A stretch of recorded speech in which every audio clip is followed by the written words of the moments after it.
I was 24. On December 26, 2015, I found out I was pregnant. 3 months earlier, I had gone through the worst times of my life. My boyfriend that I had had for 5 years just bought a one-way ticket to go do his hobby. I didn't want him to leave, and I had made the rash decision to just break up with him.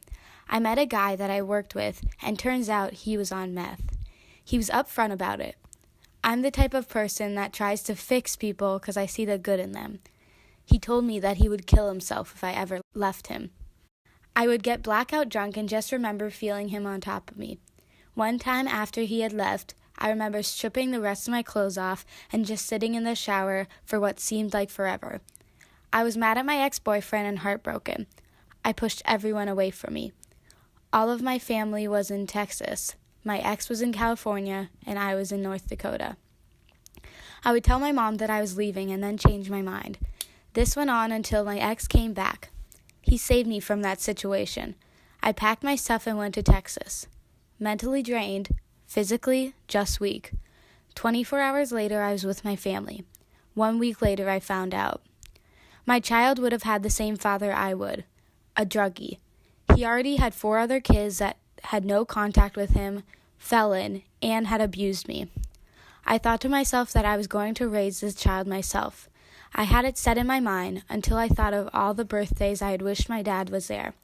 Every Christmas, every time he said he was coming to get me, and he never showed. I wasn't strong enough to put a child through that. I was 8 weeks pregnant.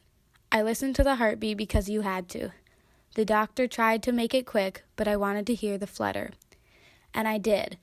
I still hear it to this day. I still have my ultrasound picture and still wonder what life would have been like. I feel like I made the right decision for the baby. Not for me, 'cause I was ready. I wanted it. I didn't want to see it suffer like I had to too. If you're going through this, please hear me. You're not alone. I don't regret my decision. It was the right choice for me.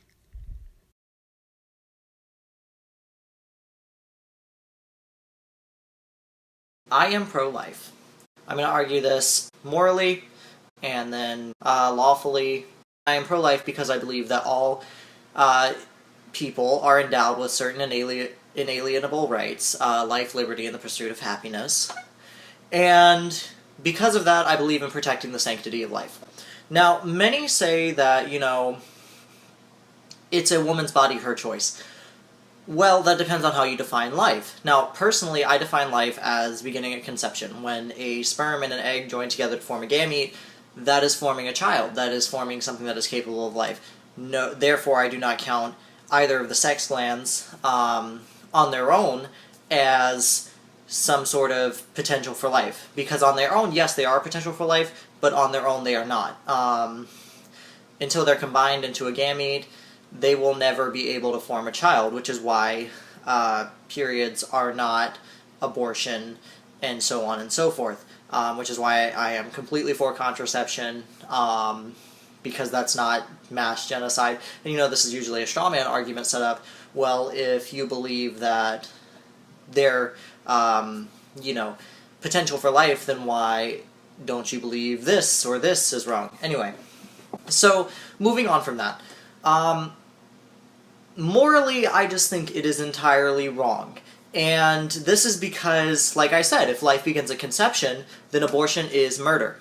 I do not contest the fact that Roe v. Wade established abortion legally in the United States. However, it does not have federal funding, except in the exceptions of the Hyde Amendment. The Hyde Amendment says that abortions may not be federally funded except in the case of rape, incest, and danger to the mother's life. In which case, I don't necessarily support abortion, but it's justified. I'm never going to be like, yeah, go get an abortion. It makes up... abortion is always going to be the sort of last stand that I will ever take. I don't support abortion in any other case outside of the Hyde Amendment. I barely support it in that, but it is the fact that if the mother's life is in danger and it's going to kill both, I can see where abortion is justified. If you were raped, there was no choice made. I can see where it's justified. If it's incest, there was no choice made. It was justified. The thing is, though, these are not the biggest causes of abortion. Those altogether make up less than 3% of abortion cases. Personally, I believe that all abortions, excepting the case of the Hyde Amendment, should be completely illegal. I think that the choice was made to have sex, to have unprotected sex. A lot of the times abortion is because of socioeconomic reasons, which I am totally not okay with, because if you weren't ready to take on the burden of a baby, you shouldn't have had unprotected sex. Unprotected sex, that was the choice that was made. So there is where I believe that's where I'm pro-choice. That's where I am, you made a choice already, but it is not your choice to decide if a child lives or dies. If life begins at conception, it is murder. It is for the same reason that if a woman is at any stage pregnant, 4 weeks, 8 weeks, third trimester, so on and so forth, if she is murdered and the baby dies as well, it is counted as a double homicide. It doesn't matter if she was on her way to an abortion clinic to get an abortion. If she was murdered, then that's double homicide. So at that point, the fetus is considered life, which I believe a fetus is life, because if it wasn't, it wouldn't be a parasite, it would be a tumor. Anyway, I believe in protecting the sanctity of life.